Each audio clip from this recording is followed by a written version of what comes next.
forget that morning. The room was cold and white, the stainless steel table gleaming, and a tiny creature trembled on top of it. There were no barks, no cries for help, just wide, wet eyes. And then, that skinny little paw suddenly rested in my hand, light as a breath, but heavy enough to make my whole heart fall. In 30 years as a veterinarian, I've seen all kinds of eyes: fear, pain, even emptiness. But never have I seen eyes like that. It looked at me as if it were saying, "Don't kill me. Please believe me." The whole room seemed to freeze. The euthanasia syringe lay quietly on the stainless tray. The procedure was ready. One signature, a flick of the cap, and this dog's life would be over in a few seconds. But that touch, that tiny paw, hit the icy wall I had built up over so many years. Its name hadn't even made it into the file yet. Just puppy, male, Doberman, approximately 2 months old. I looked at its body, each rib ridge showing like a dry stick. The black and tan coat that should have been sleek was patchy with bald spots. The skin was rough, some places reddened, others crusted. The ears hung down, trembling as if there were no strength left. Annie, the young volunteer, was the one who found him first. She set the rain-soaked cardboard box on the table and whispered to me, "Doc, he didn't make a sound." Just lay there, like he was ready to disappear. I bent over and saw the thin, damp blanket, caked with mud, the familiar smell of abandonment, the scent of days hungry and ignored. That smell tightened my throat, because I knew. Behind that smell were human hands. Someone had decided this life was not worth keeping. Kelly, the nurse of many years, opened the chart and wrote a few blunt lines. Malnourished, weak, not suitable for adoption. Then the red stamp came down on the page. Euthanasia scheduled. The sound of that stamp dropping rang in my ears like a hammer of judgment. In this shelter, that red mark was as familiar as a knock at the door in the morning. It meant, don't hope, don't think too much. The quickest way is the end. I looked around. No one reacted. No one said a word. Apathy had become a survival skill for the people who worked here. But I could not take my eyes off the dog. He didn't bark. He didn't scratch the bars. He simply lifted his head, those brown, glossy eyes fixed on me. And then, reflexively, he raised that little paw and pressed it to my wrist again. I felt my chest tighten. I thought, in a voice choked inside me, how can this be called compassion when we kill a life that still wants to live? Kelly sighed softly, her tone low. Doc, we've seen so much. Don't let your feelings take over. This needs to end quickly. I swallowed the lump but didn't answer, because in that moment, one thing echoed in my head. He is not giving up. So why would we want him to let go? The hallway echoed with dogs barking loudly, tails thumping against the kennel doors, eyes searching for a family. But at the end of the row, Shadow, I began calling him that, lay curled, his head resting on his paws, his eyes following every passerby. No noise, no scraping, just waiting for a gaze to stop. I stood there, my hand pressed to the tiny paw reaching out through the bars. The paw trembled, but it clung, and I understood. This was not instinct. This was a plea for help. I said, holding it in, Cruelty isn't always loud. Sometimes it wears silence, hiding behind stamped paperwork. Sometimes it is indifference, turning away from an eye begging to live. I knew from that moment that Shadow and I would be entering a fight. And the enemy was not only the death that waited, but an entire system used to treating life like a number that could be erased. I stood silent before the row of metal kennels as the afternoon light faded. The smell of disinfectant mixed with the cacophony of barking into a chaotic soundtrack. But at the far end of the row, amid all the cries for attention, there was absolute stillness. Shadow lay there, his head resting on his skinny paws, eyes unmoving. He didn't scramble for attention. He made no noise. He just waited. Some dogs claw at the bars until they bleed to get someone to look. But Shadow was different. He simply put his little paw out through the bars, like a quiet plea. I placed my hand on it. Cold, trembling, but still trying to hold on. Annie came up, her voice catching. "Doc, I swear." When I got close, his eyes looked wet. Dogs don't cry, do they?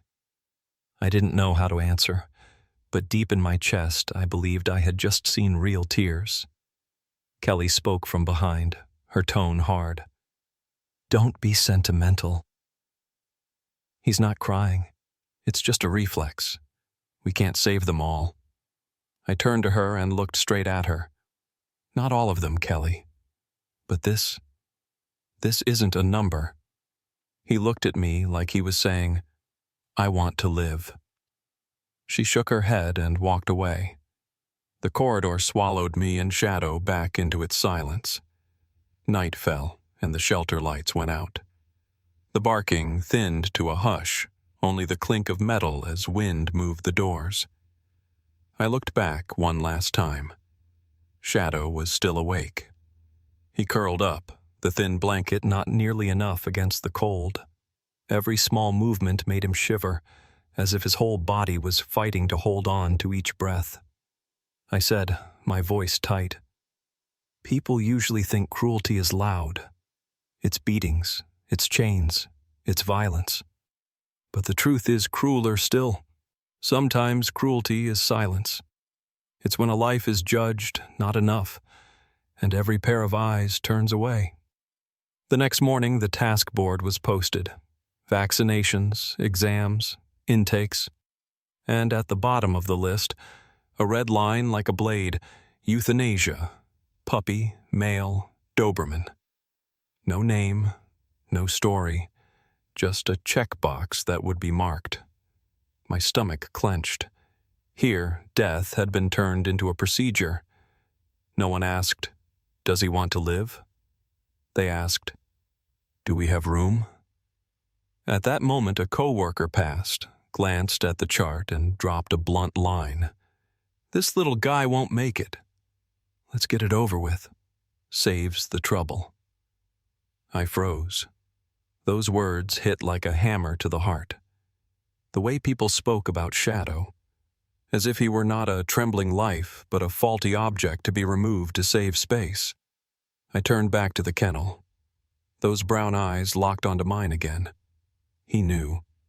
Somehow, he knew what was being discussed around him. And once more, that tiny paw lifted and pressed hard against the bars. I gripped it. And I swear, in that moment, my hand trembled more than his. I whispered, choking, "Shadow, can you hear them? They say you're not worth living, but I won't let this end here." Of course, Shadow did not answer. He simply kept his paw in my hand a little longer, like a fragile but powerful tether. The next day, when I checked the kennels, Shadow was still there. The others leapt up when I passed. Only he watched with that calm, pleading gaze. Like a mirror, he reflected back everything in me, the helplessness, the ache, and the hunger to make a change. In the dim corridor, I heard my heart pounding, and I knew, if I turned away too, that indifference would not only kill Shadow, it would kill the rest of the compassion inside me. I said, with conviction. Indifference is a dull knife. It cuts slowly but deeply. It doesn't just take a life. It takes the humanity of the witness I walked on. But inside me, a quiet promise was kindling. I would not let that trembling paw fall into nothingness. That morning I carried Shadow into the main exam room. The white light from the fluorescent fixtures swept over his gaunt little body, making every wound stand out. The patchy coat no longer hid the ribs, and the faint scar around his neck cut into my eyes like a silent witness to cruelty. I took a deep breath and placed my stethoscope on his chest. The heart was rapid, hurried, but it was beating. Lungs were clear, no wheeze. The gums were pale, but when I pressed, they blanched back to pink. All of it told me one thing. Shadow was not hopeless. He was hungry, he was unloved, and he was clinging to life with every ounce he had left. I whispered, almost to myself, "You're not broken. You're just hungry." Kelly stood behind me, arms folded, and sighed. "Doc, don't fool yourself. This little guy is already on the list. We can't change everything." I turned and looked her squarely in the eye. "I'm not talking about everything. I'm talking about him. This dog wants to live. I can hear it." She shook her head and walked away. I knew she was used to hard decisions, like so many here, but I couldn't do it. I put Shadow on the warming pad and started an IV for fluids and nutrients.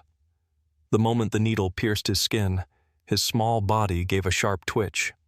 I tried to reassure him. "It's okay, Shadow. Just water, buddy. We need this."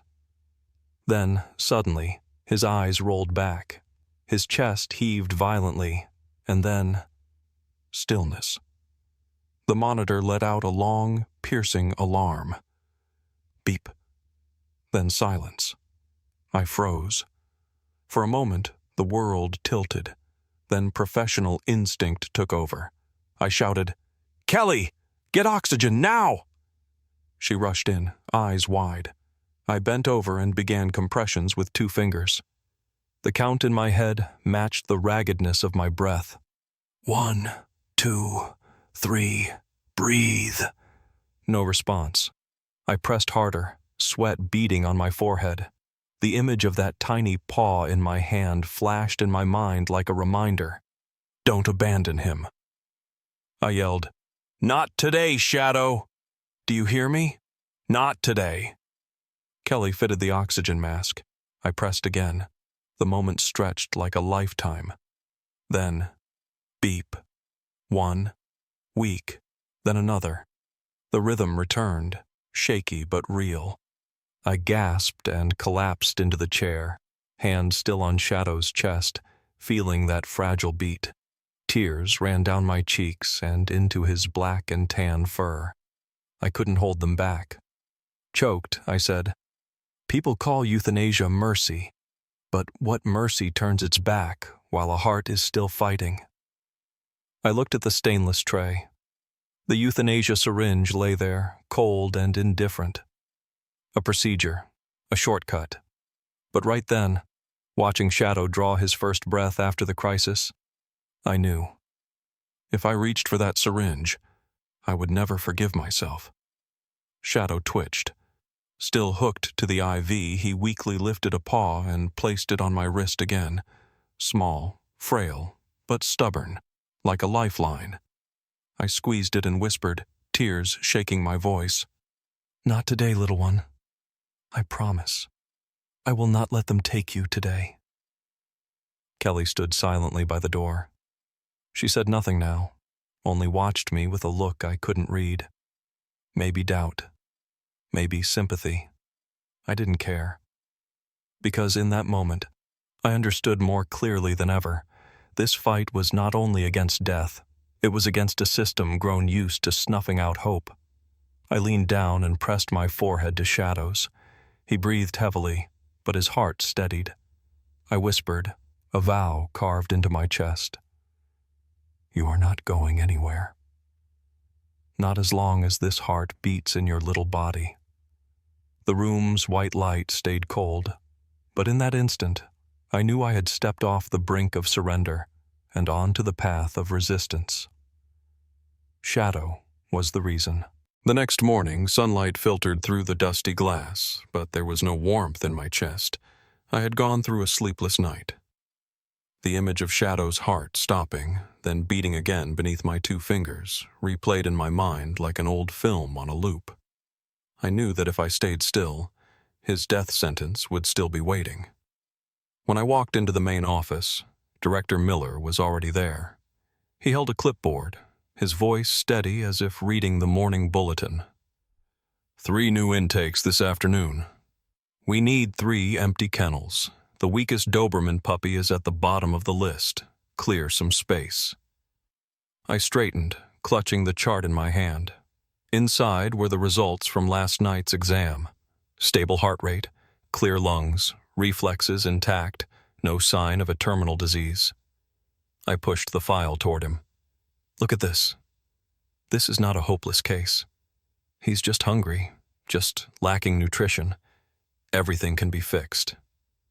Miller glanced at it and shrugged. Doc, I respect your enthusiasm. But we don't have time for miracles. Dogs like that rarely recover. And even if they do, who will adopt an emaciated, scarred Doberman? The harsh truth is, he will never have a chance. Blood rushed to my face. In that moment, I was no longer a veterinarian arguing with a director. I was a person standing in front of a cold machine, and in my arms was a small life that the machine wanted to grind away. If no one will take him, I will. I'll foster him. I'll cover all the costs, the meds, the care. I'll pay, but you will not let them kill him. Miller looked at me for a long moment. His eyes carried the weariness of someone used to balancing budget spreadsheets.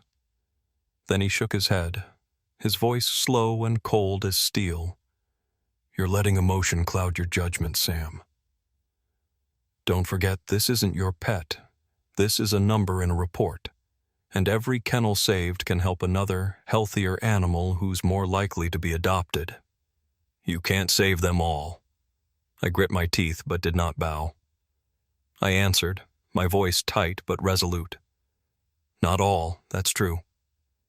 But I will not stand by while a life that's still fighting is eliminated just because we want a quick solution.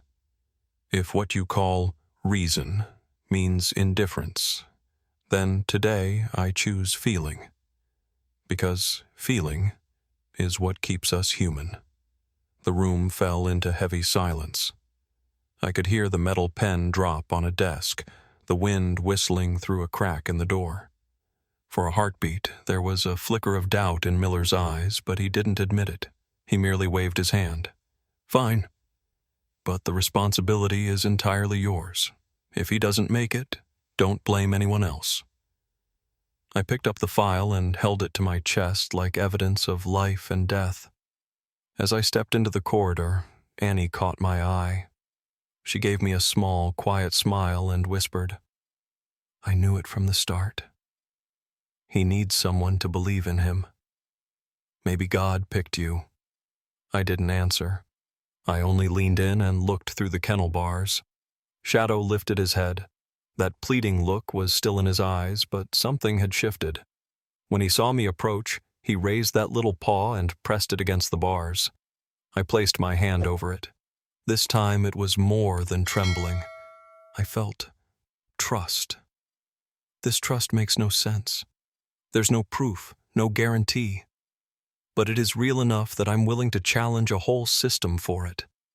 I don't know what tomorrow will bring. But today I swear, he will not die here. I lifted Shadow out of the kennel and held him tight against my chest. He curled up, his small head tucked against my shoulder, breathing in weak, raspy gasps. But even in those broken breaths, I heard it. I am not ready to give up. And I knew from that moment I would never be ready to abandon him. That night, when the shelter had gone quiet, I was still in the exam room. On the table, Shadow lay curled in a towel, his breathing steadier than the day before, yet his eyes never left me. I stroked his neck, where the faint scar circled like an invisible chain. My fingers touched a small bump under the skin. I froze. Experience spoke instantly. Microchip. My heart pounded. Over the years, I had seen chips bring hope of reunion, but I had also seen them uncover betrayal. I picked up the scanner. A sweep of green light passed over Shadow's neck. A soft beep. A string of numbers appeared. I entered them into the national database. Within seconds, the result lit up the screen. Registered owner, Private Daniel Brooks, age 28. Status, deceased. I sat stunned. The room turned cold, though the heater hummed. I read the name again and again. Private Daniel Brooks, a soldier. The record noted, adopted Shadow at 8 weeks old, before deployment to Afghanistan. And in one short, merciless line, KIA. Killed in action. I flipped through the notes. Before leaving, Daniel had entrusted his puppy to a neighbor. But after the word of his death, that neighbor abandoned Shadow.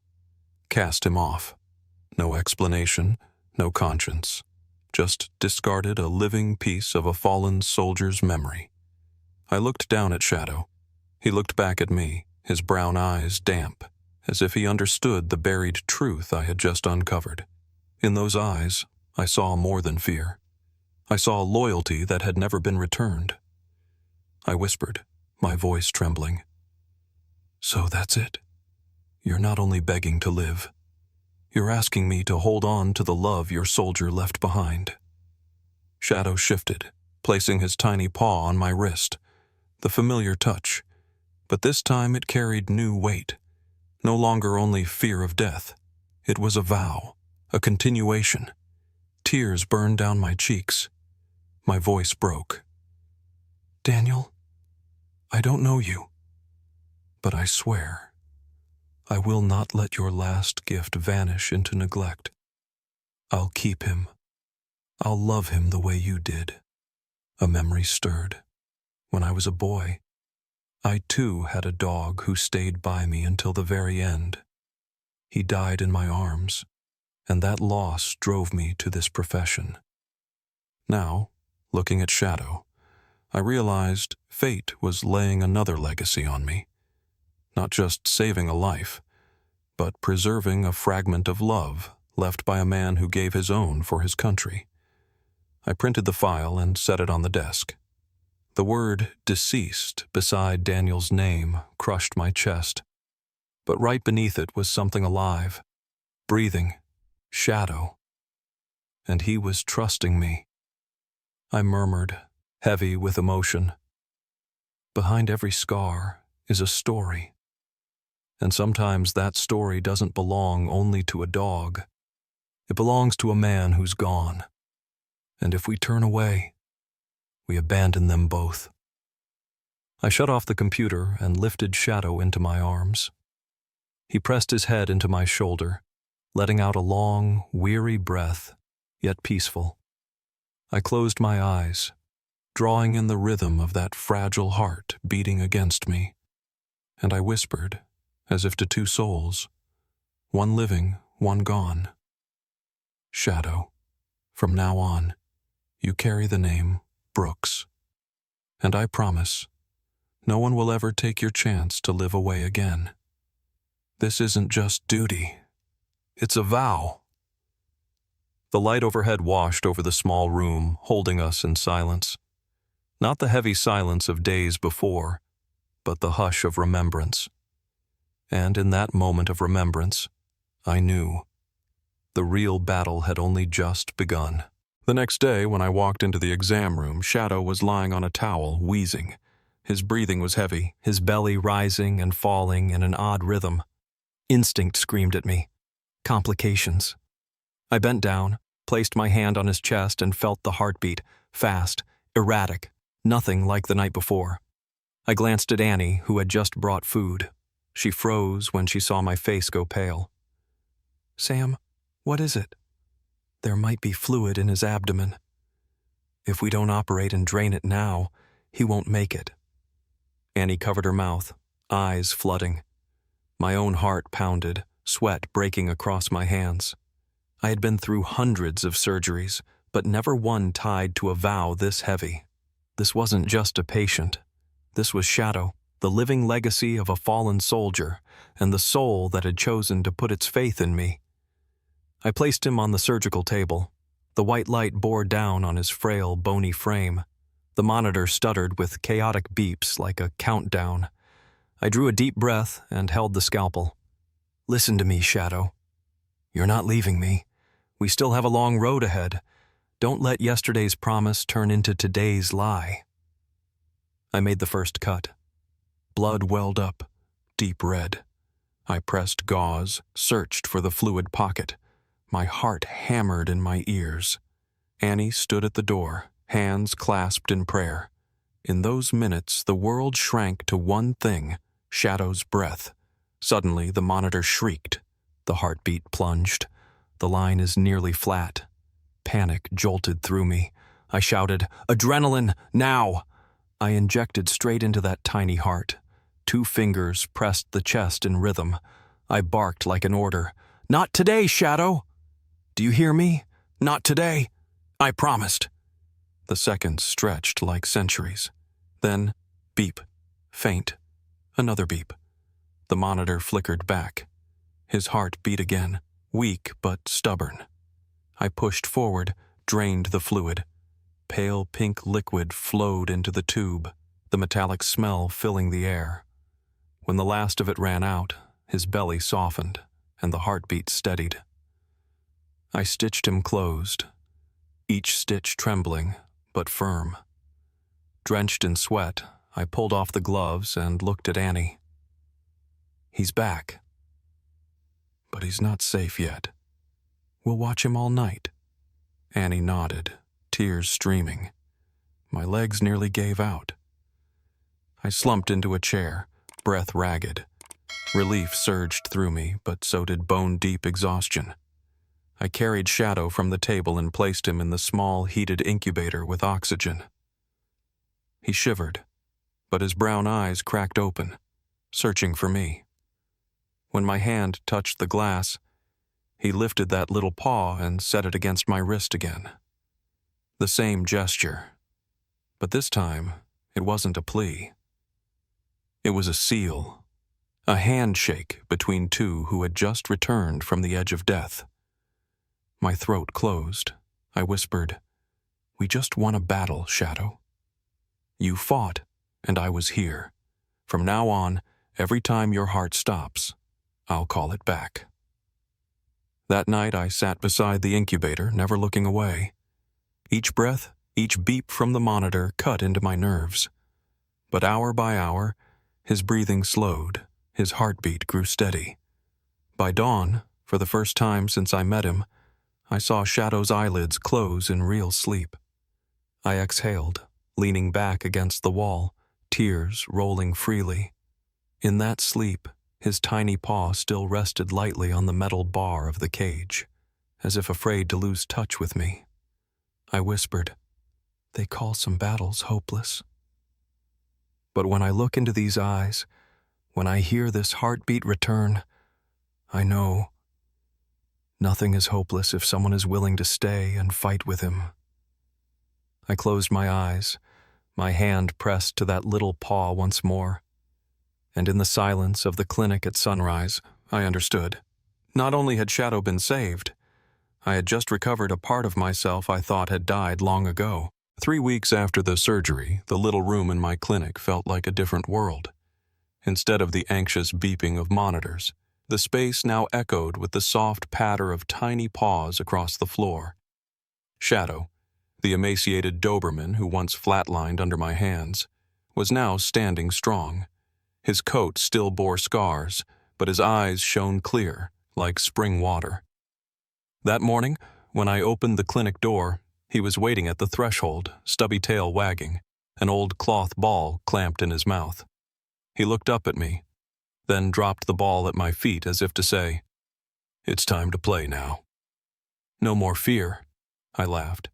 but tears blurred my vision. I knelt down and stroked his head. "You did it, Shadow. You walked through death and came back. Now it's time to live for real." Yet each time I glanced at the scar around his neck, a pang struck my chest. I remembered the name Daniel Brooks in his file. That soldier was gone, leaving a piece of his heart behind in this fragile creature. And now, somehow, that heart had found its way to me. That afternoon, I took Shadow to the park. The evening sun spilled gold across the grass. People stopped in their tracks, whispering in wonder. "Isn't that the paralyzed pup from the shelter? How is he so strong now?" I only smiled and said quietly, "He just needed someone to believe in him." Shadow ran a few steps, then turned back, the ball in his mouth, eyes fixed on me, waiting. Those eyes no longer held the despair of that first day. They were full of trust now and carried a silent message. This story isn't over. We're just beginning.